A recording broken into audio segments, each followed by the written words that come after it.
Homecoming at Canberra Airport after 10 years in a Beijing jail.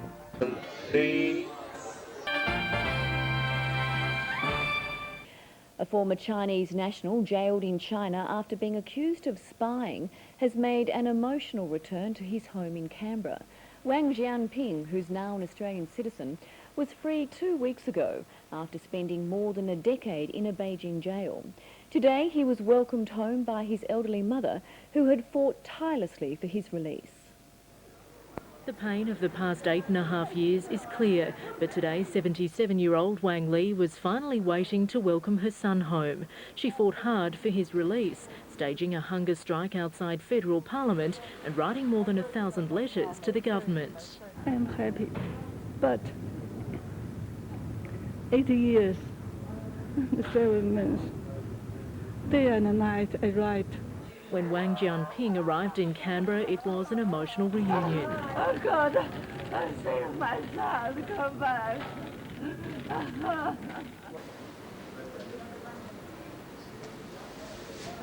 Hi, how are you?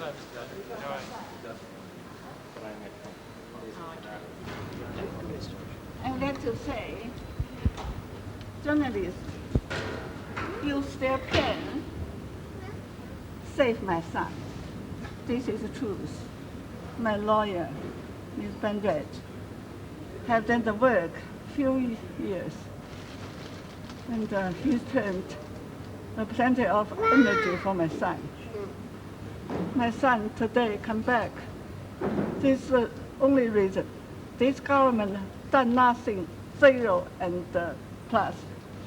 This truth, if they use it from now on, they use the situation, the money, and continue to cheat us. No, because this democratic country, this is not right.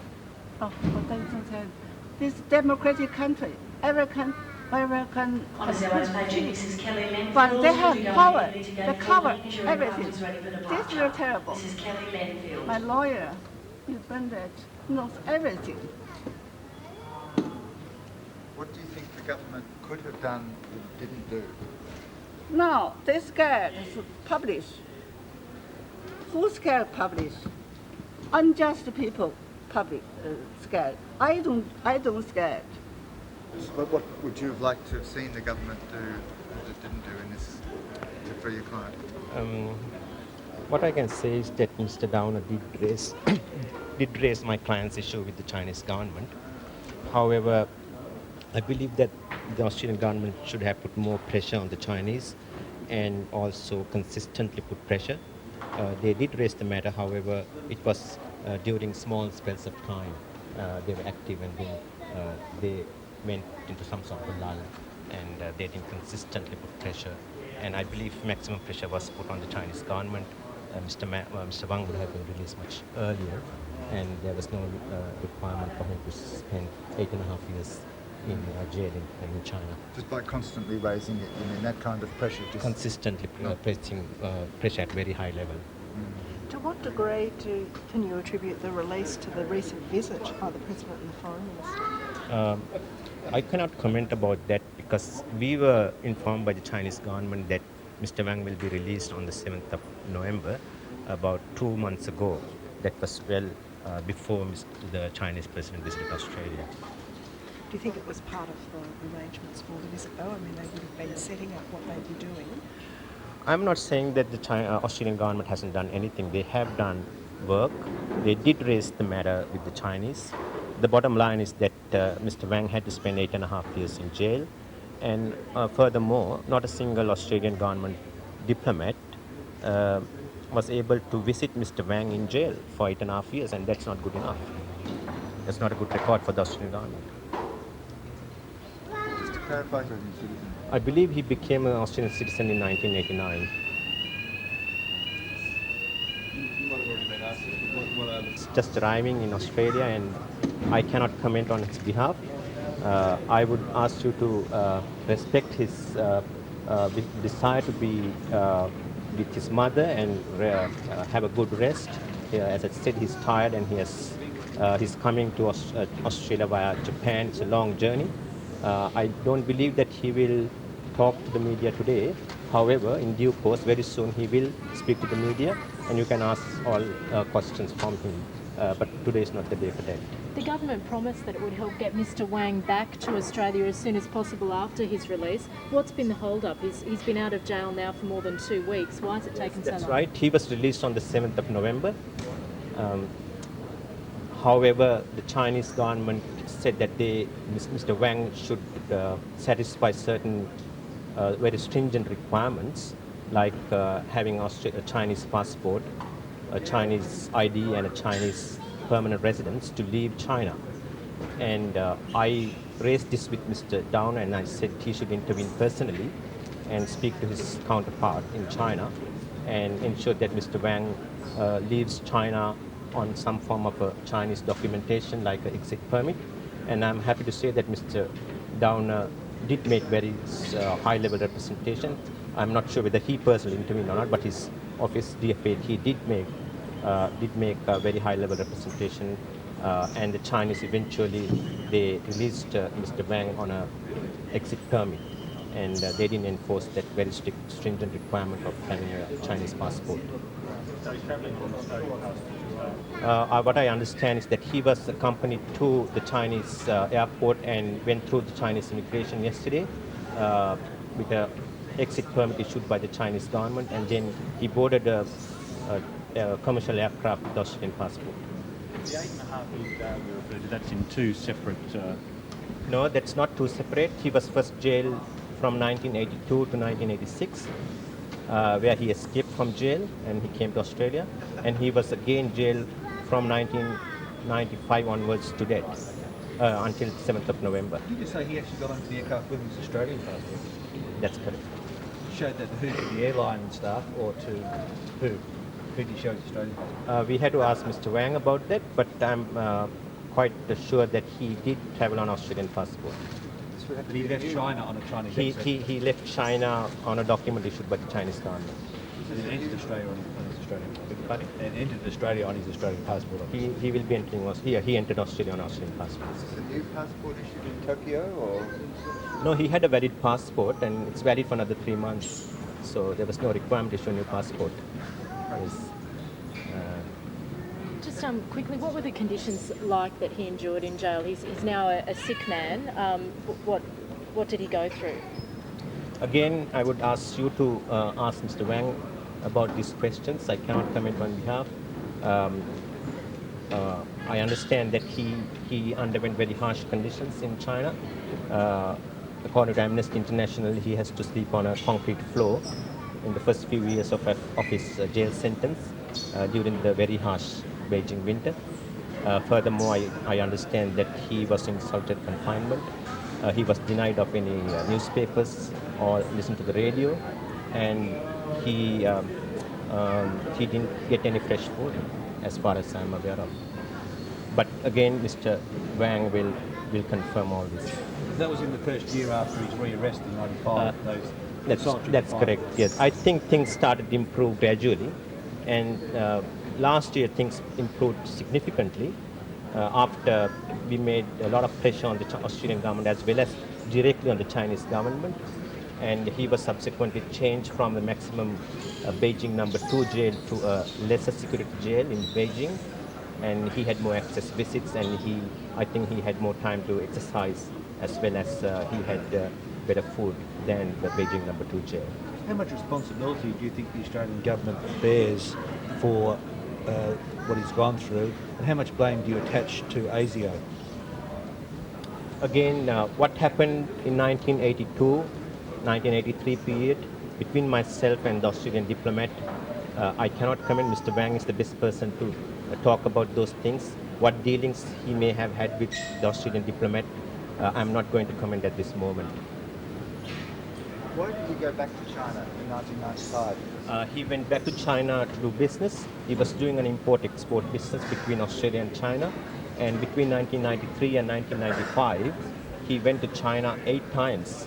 And on all occasions, he had a valid visa issued by the Chinese embassy in Canberra. And he traveled on Australian passport. Why do you think they allowed him in 8 times? Why did they? You had to ask that question from the Chinese. I don't know why they decided to arrest him on the 8th occasion.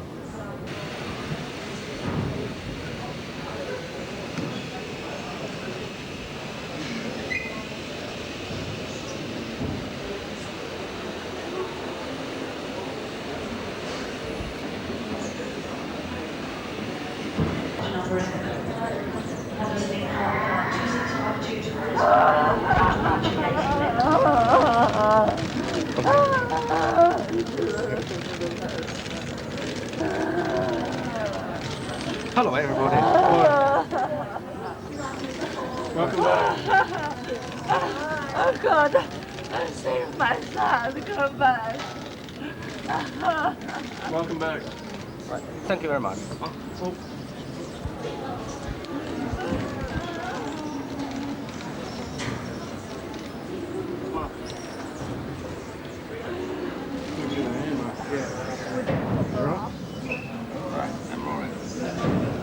Do you want us to get a spare chair or you hold Where's the judge? I gotta ask a question. the chair? Can we get a chair, please? Yeah. Want a chair, man?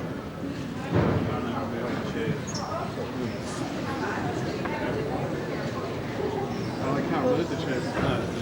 Have to sit it down for a while.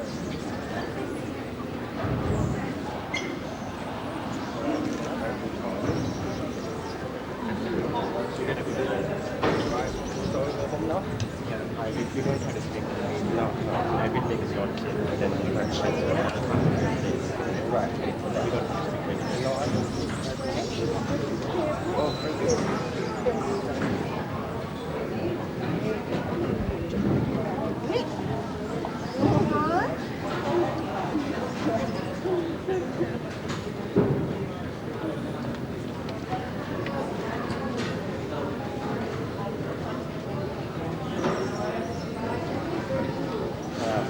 On behalf of Mr. Wang and his family, I would like to make a short statement.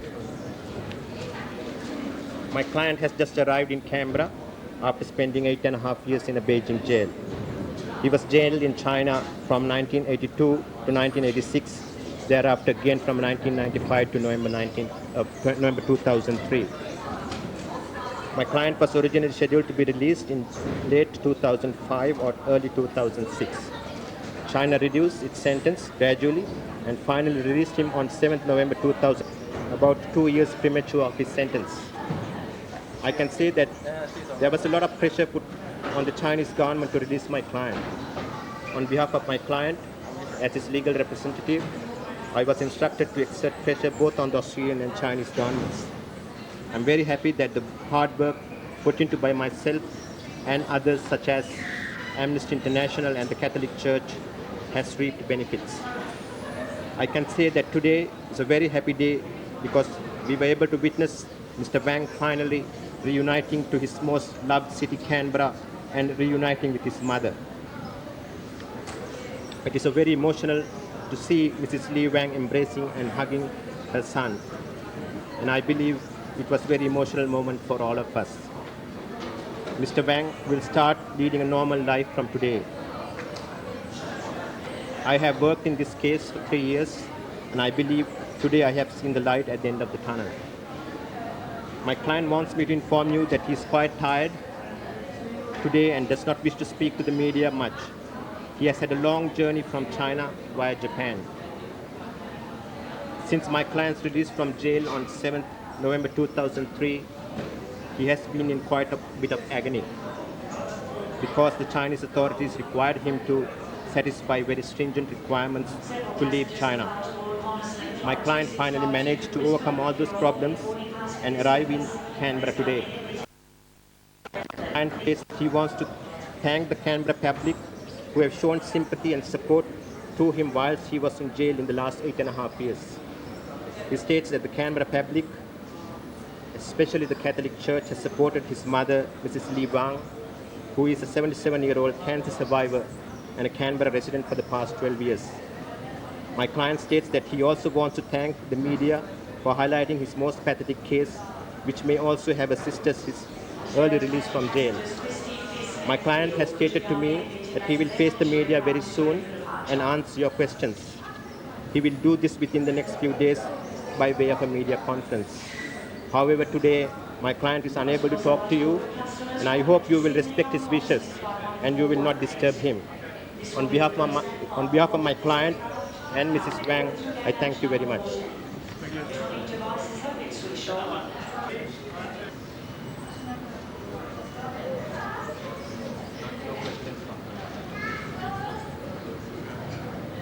Just get shots of them leaving. Shots of them leaving. And then we're out.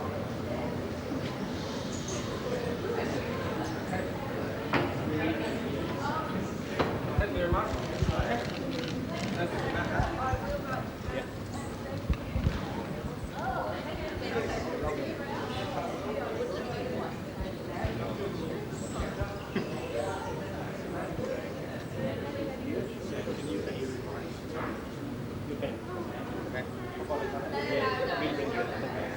Thank you. How's it feel to be back, Mr. Wang? Thank you.